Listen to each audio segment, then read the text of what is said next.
Mas o tema de hoje, diretamente ao assunto, sem enrolação, são os 6 passos básicos para criar uma equipe de projeto PDCA. Esse é o nosso tema. Você sabe que é uma equipe de projeto PDCA?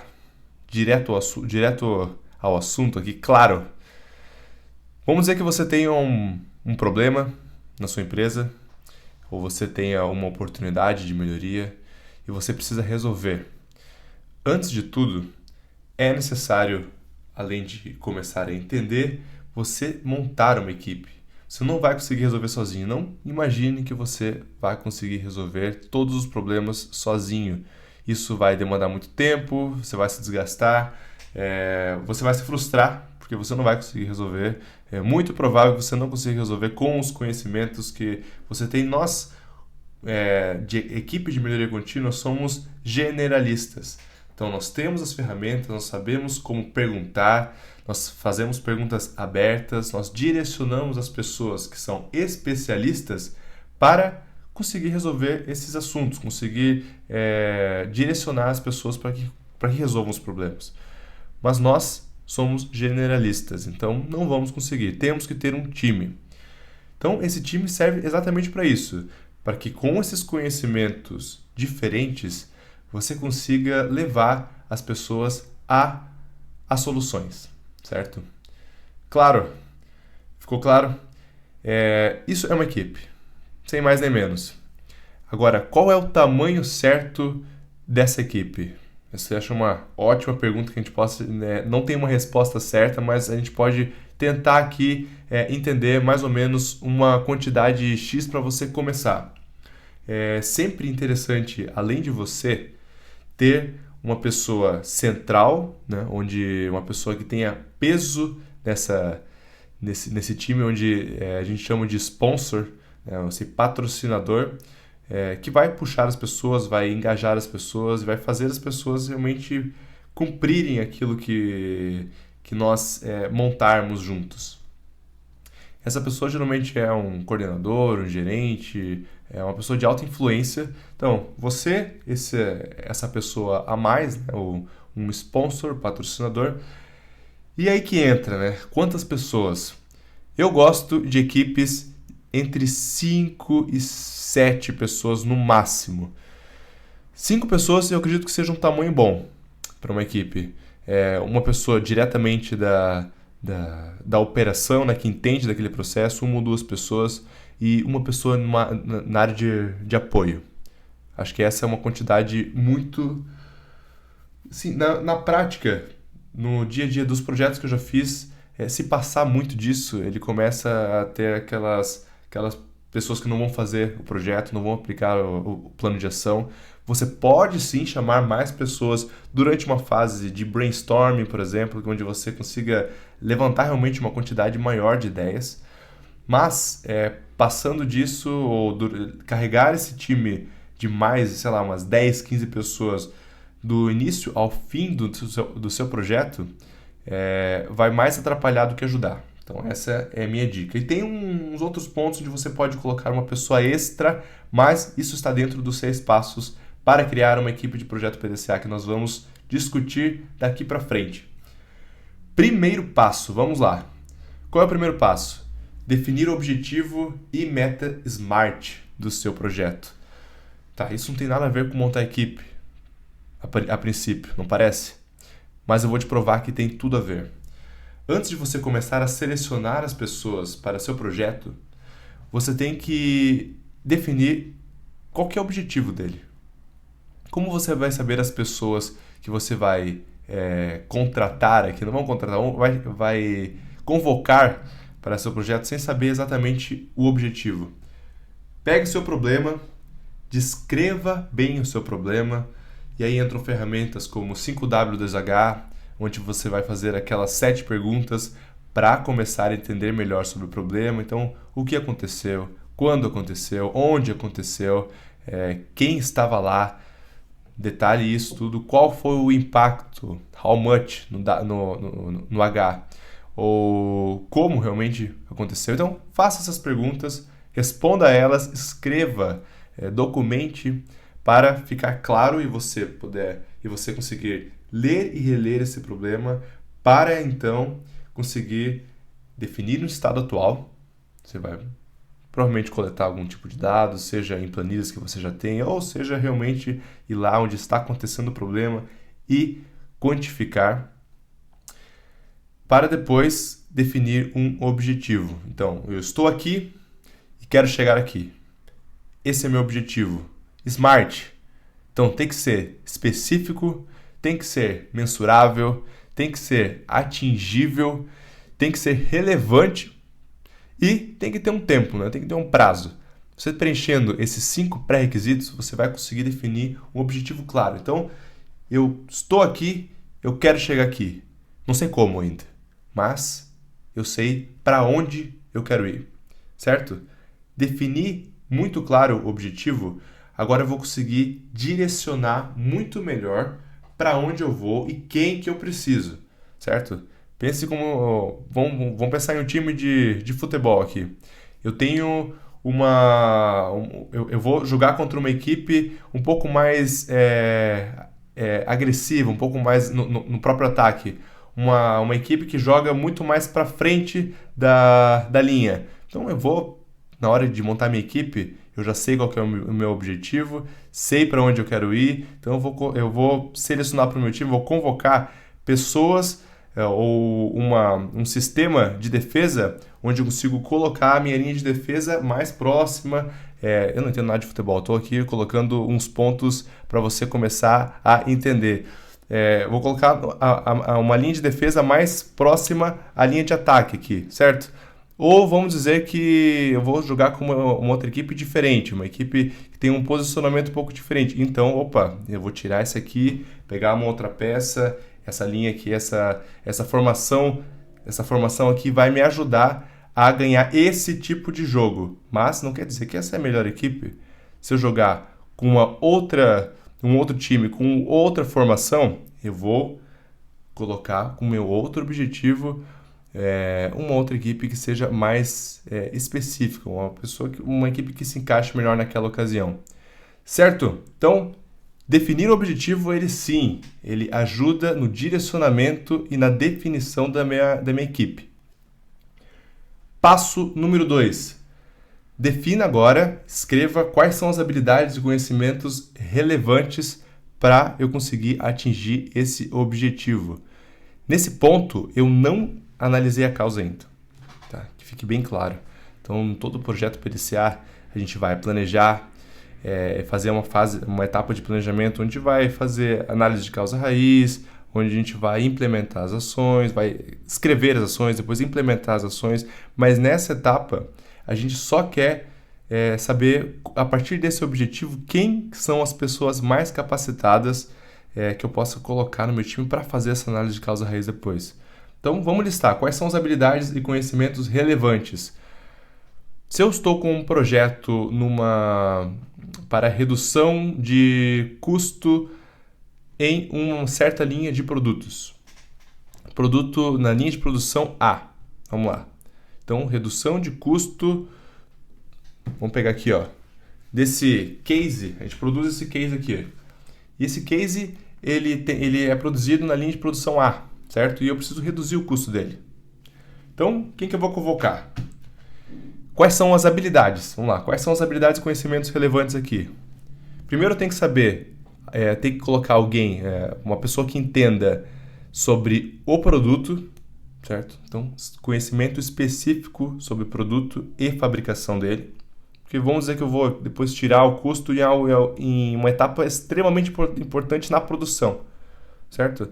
Então, eu não posso tirar, essa pessoa, ela com certeza vai me dar ideias, insights que vão me direcionar para onde o problema está, para resolver esse problema de uma forma mais direta. Então, eu vou precisar de alguém que entenda sobre o processo. Essa é uma habilidade importante.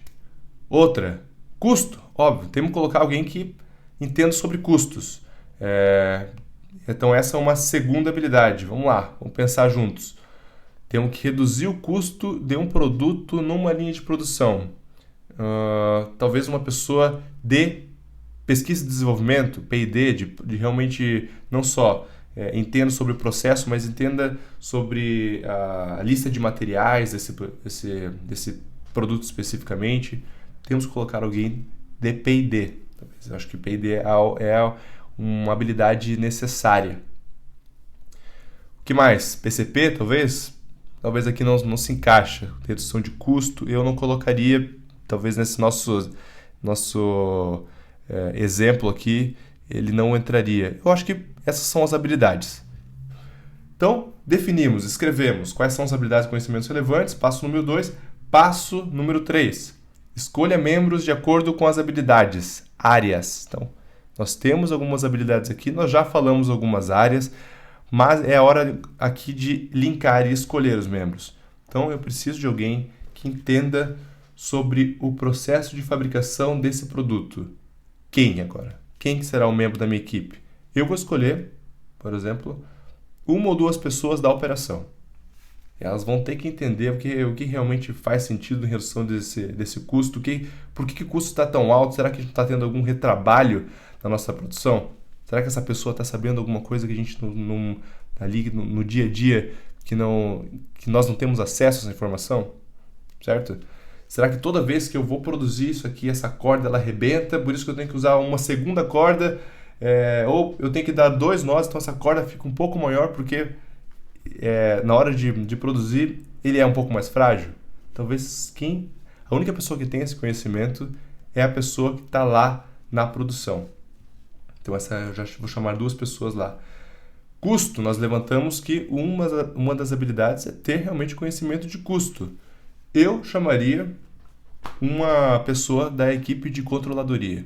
Controladoria, finanças, numa etapa realmente que conheça, ou talvez um comprador. Acho que um comprador seria legal também. Uma pessoa da equipe de compras que vai falar, ó, esses fornecedores aqui já temos. Não sei,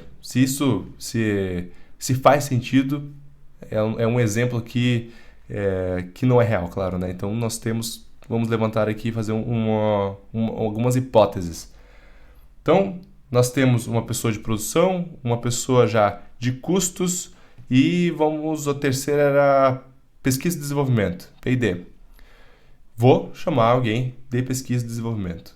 Acho que essa pessoa vai nos ajudar, vai falar que talvez esse custo alto que nós identificamos ou que nós queremos reduzir, ele pode estar no tipo de material e caso nós percebemos que esse material que nós pensamos em trocar, a gente pode levantar uma hipótese de trocar o material, a equipe de P&D já fala, não, a resistência desse material tem que ser essa.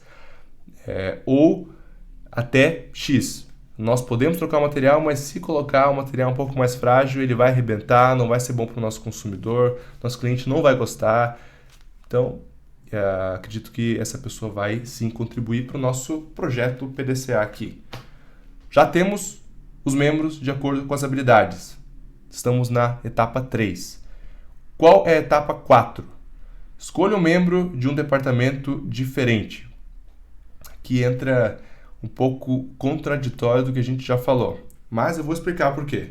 Por que escolher um membro de um departamento diferente daqueles que nós listamos as habilidades?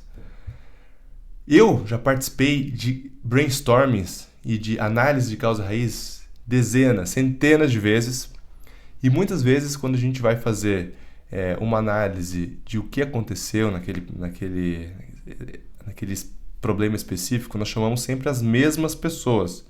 Você já deve ter reparado, já deve ter comparecido a alguns projetos onde em algumas empresas, alguns setores, que sempre acontece aquele problema. Isso é comum. O problema vai lá, repete, vai lá, se repete. A gente vai fazer um projeto de melhoria contínua, chama aquelas mesmas pessoas, as pessoas vão dar as mesmas ideias, a gente vai lá, aplica, às vezes dá certo, às vezes não. E talvez o que esteja acontecendo é que nós estamos um pouco viciados naquela mesma linha de raciocínio. Aqui entra uma proposta para você testar no seu próximo projeto de melhoria, colocar uma pessoa de fora. Aqui eu colocaria alguém da linha que não tem nada a ver com esse produto e chamaria aquela pessoa para nos ajudar, pelo menos na fase de brainstorming. Não vai participar do projeto do início ao fim, mas eu vou chamar no brainstorming essa pessoa. Ela, sem saber sobre o problema, sem nunca ter ouvido falar sobre o problema, na hora que a gente explicar o que está acontecendo, talvez com a experiência de vida dela, a experiência profissional que ela já teve, ela possa agregar com alguma ideia, com algumas ideias que não façam sentido, mas com algumas ideias que, opa, o pessoal que vai estar ouvindo lá, que sempre trabalhou com isso, fala, cara, nunca pensei por esse ponto de vista. Acho que isso pode fazer sentido. Talvez essa ideia ela chegue um pouco quadrada quando a gente vai fazer uma fase de brainstorming, mas com o tempo, com as discussões, e brainstorming serve exatamente para isso, uma próxima ideia em cima dessa pode ser, cara, uma ideia matadora, solução matadora, que vai resolver o nosso problema de uma vez por todas, 10 anos com o mesmo problema na nossa linha de produção e até que enfim chegou uma pessoa aqui com uma cabeça diferente e resolveu. Então, sugiro você fazer esse teste. Então, esse é o nosso quarto passo. Quinto passo, defina um patrocinador do projeto. Patrocinador, a gente falou no início do vídeo sobre patrocinador, então esse patrocinador ele serve para centralizar centralizar a equipe. Você já participou de algumas equipes que não tem um engajamento, ou as pessoas não estão pensando, não estão conseguindo realizar o plano de ação, ou as pessoas, sei lá, de novo esse projeto de melhoria aqui, não quero fazer, estão realmente desengajadas. Aqui entra o patrocinador. Então nós colocamos uma figura central, pode ser um gerente, pode ser um diretor, pode ser um coordenador. Essa figura central, ela vai conduzir a equipe de uma forma com que, caso algo não esteja correndo de acordo com o planejado, ela vai entrar e vai atravessar e vai pedir engajamento e vai solicitar, vai juntar a equipe de novo, porque nós, equipe de melhoria contínua, nós não temos, né, esse poder sobre as pessoas de uma forma positiva. Nós não temos como falar, pessoal, você tem 10 atividades para fazer aqui, você vai largar essas 9, essas 10 atividades e vai fazer aqui as ações do nosso projeto de melhoria. Não temos essa autoridade. Então, o patrocinador também serve para que possa conduzir e falar, você não vai fazer essa atividade hoje, você vai focar nesse projeto de melhoria contínua, você vai participar dessa análise de causa raiz, essa ação que vai entrar no plano de ação vai ser a sua prioridade, você vai resolver as atividades do seu dia a dia, mas amanhã, por exemplo, ou em 48 horas, vamos fechar para que a gente consiga realmente dar uma atenção um pouco maior para esse projeto? Bora, vamos fazer? Ou vamos dizer que a gente precisa, durante o nosso projeto, aconteça algum percalço que nós temos que identificar com o cliente algum outro ponto, ou nós precisamos de um investimento um pouco maior. Esse sponsor ele pode ajudar, esse patrocinador ele pode fornecer esse investimento que nós precisamos. Então é extremamente necessário ter uma figura de patrocinador do projeto, principalmente para aqueles projetos mais complexos ou, como eu falei, que exigem investimento, certo? Quinta etapa, defina o patrocinador. E sexta etapa, treine e capacite a equipe. Vamos lá, nós temos um objetivo, vamos recapitular. Temos objetivos, definimos bem ele, então nós sabemos qual que é o nosso direcionamento. O segundo, nós definimos, escrevemos uma a uma as habilidades para a gente conseguir chegar nesse objetivo. Terceiro, nós escolhemos os membros da equipe baseado nessas habilidades que nós escrevemos.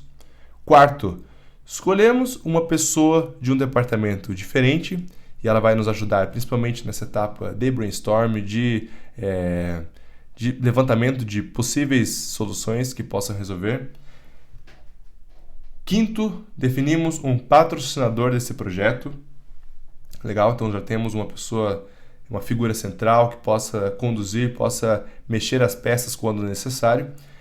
E por último, agora, com toda essa equipe formada, nós vamos treinar e capacitar a equipe. Antes mesmo de começar a análise de causa raiz. Ah, Gilberto, tem que treinar a equipe aqui. Não, esse projeto está ficando muito complexo, está ficando muito burocrático. Aqui não precisa ser um treinamento de 8 horas, não precisa tirar o pessoal, botar numa sala de aula e começar a passar aquele conhecimento robusto de o que é as etapas do PDCA, o que precisa, enfim, desdobrar o passo a passo para realizar. Mas não, a gente vai colocar, por exemplo, o simples, uma coleta de dados. Vamos dizer que a gente precisa coletar dados para analisar a nossa causa raiz, para ter o nosso estado atual um pouco mais desenhado. A gente vai precisar de coleta de dados. Eu vou colocar para aquela pessoa da produção um papel, uma caneta, para ela anotar as datas que está acontecendo essa falha, por exemplo.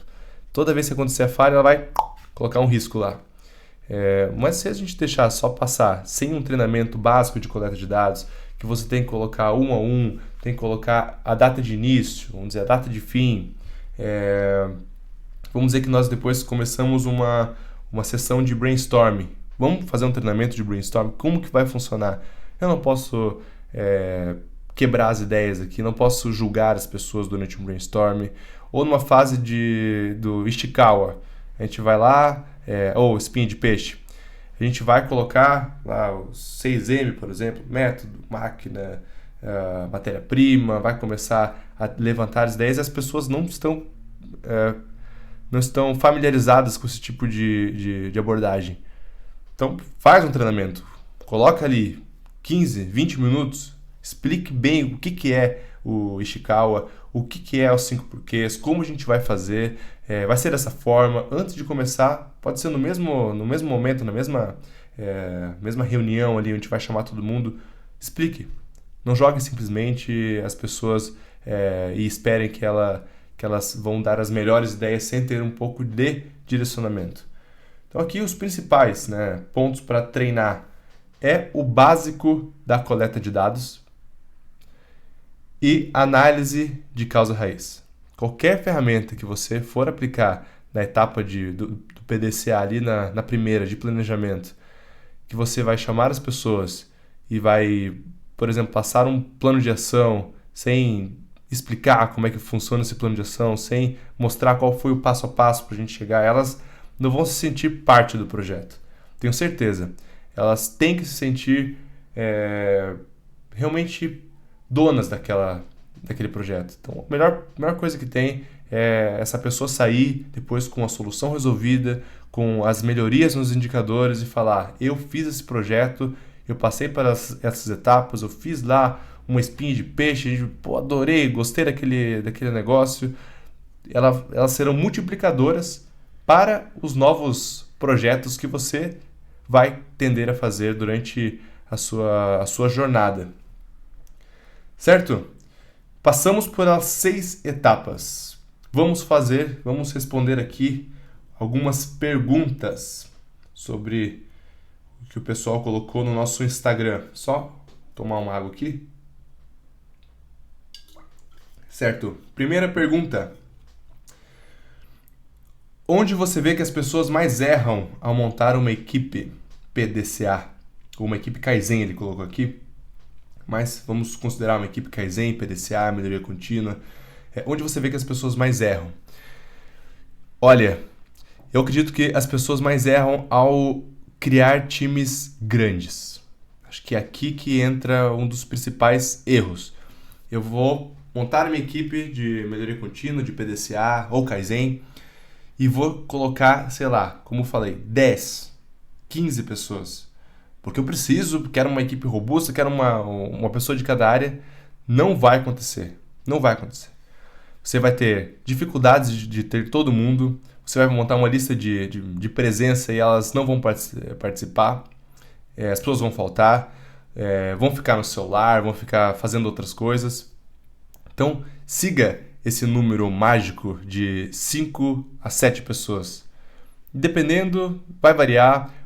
Vai ter algumas exceções, mas foque nesse número. Eu tenho certeza que com o tempo, com a experiência, você vai conseguir ver o que faz sentido para você, o que não faz sentido, até onde você consegue manejar essa quantidade de pessoas. E, claro, depende da sua equipe, da sua empresa, da cultura de melhoria contínua que a sua empresa já tem. Isso vai realmente ser essencial e crucial na hora de você definir. Ok, segunda pergunta aqui, escolhi uma equipe que não tem engajamento nenhum. Tenho que fazer o projeto sozinho? O que fazer? Olha, quem já não passou, quem nunca passou por essa experiência aqui, que atire a primeira pedra. Acho que toda a equipe, especialistas, analistas de processos, de melhoria contínua, já tiveram essa experiência onde você montou equipe, ninguém aparece, dá vontade de fazer sozinho, dá vontade de tentar puxar você mesmo para conseguir entregar, para mostrar resultado, mas não é a melhor forma. Aqui entra, vocês lembram do passo número 5? Defina um patrocinador, defina um sponsor. Essa falta de engajamento geralmente, não é sempre, mas ela tem conexão com essa falta de sponsor. Você vai lá, cheio de marra, quero resolver esse problema, coloquei um objetivo, coloquei uma meta, vou chamar uma equipe, chama a galera lá, esse aqui, eu vou chamar esse supervisor, vou chamar esse coordenador, vou chamar essa pessoa faz sentido, ela tem habilidade, ela tem conhecimento, passei pelas etapas, mas esqueci de chamar um patrocinador. Você vai marcar lá, pessoal, vamos participar desse nosso projeto, vai mandar o convite ou vai chamar, as pessoas, tá legal, e não vai aparecer, vai estar engajada, não vão estar engajadas. Posso fazer sozinho? Não recomendo. De novo, não recomendo, porque mesmo você conseguindo resolver sozinho, você tendo conhecimento, ou fazendo sessões mais individuais de Ishikawa, meio que 1 a 1, na hora que você for apresentar esse projeto, é interessante, você vai demonstrar uma autoridade maior nessa área de PDCA se você tiver um time, esse time estiver engajado, e pode ter certeza, as pessoas estão olhando para você e elas saberão que se você conseguiu conduzir um time de melhoria contínua, um time de PDCA, conseguiu de ponta a ponta resolver, definir o problema, definir a causa raiz, encontrar, definir as ações, fazer uma padronização lá no fim, com uma equipe engajada, você com certeza vai ganhar pontos da alta liderança, da alta gestão, como alguém que entende e que sabe lidar não só com problemas, mas também com pessoas. Então, não recomendo. Busque um patrocinador e peça ajuda. Ok? Vamos lá para a última pergunta, para não estender muito o vídeo. Existe alguma exceção que ter um time de melhoria contínua não é bom? Certo? Olha, é uma pergunta bem diferente. Quais são as situações onde não preciso ter um time de melhoria contínua? Vamos ver dessa forma. Quais são as exceções? O time de melhoria contínua ele serve para resolver problemas. E resolver problemas complexos, onde a gente não sabe a causa raiz. Eu acredito que aqui um ponto e um projeto de melhoria onde a gente não precisa ter um time são aqueles projetos que não necessitam buscar a causa raiz. A causa raiz já está lá, nós já sabemos. Nós temos um gap, nós temos um problema, nós sabemos onde a gente quer chegar, temos esse objetivo, mas também sabemos o caminho já, só não fizemos ainda, certo? Esses projetos eu costumo chamar de ver e agir. Nós já sabemos a causa, nós temos todas as ferramentas, mas nós temos que aplicar um plano de ação. Então, esse projeto de melhoria contínua vai se resumir em um plano de ação. Nós vamos colocar o problema e as ações para fazer a ação 1, 2, 3, responsável, prazo, status, bora colocar lá. Depois que a gente resolver, já colocamos o antes, depois, estava assim, ficou assim. Posso chamar um time para fazer isso? Pode chamar 1, 2 pessoas para conseguir participar, para elevar o nível do seu projeto, mas sim, eu acho que aqui entra como uma exceção. Não preciso criar uma equipe, eu posso fazer comigo mesmo ou com realmente pessoas pontuais para conseguir resolver esse problema. Então, matamos as 3 perguntas, passamos para os 6 passos básicos para criar uma equipe de projeto PDCA. E é isso aí, pessoal. Ficamos por aqui hoje. Um grande abraço, obrigado por você que acompanhou o nosso vídeo e até o próximo episódio.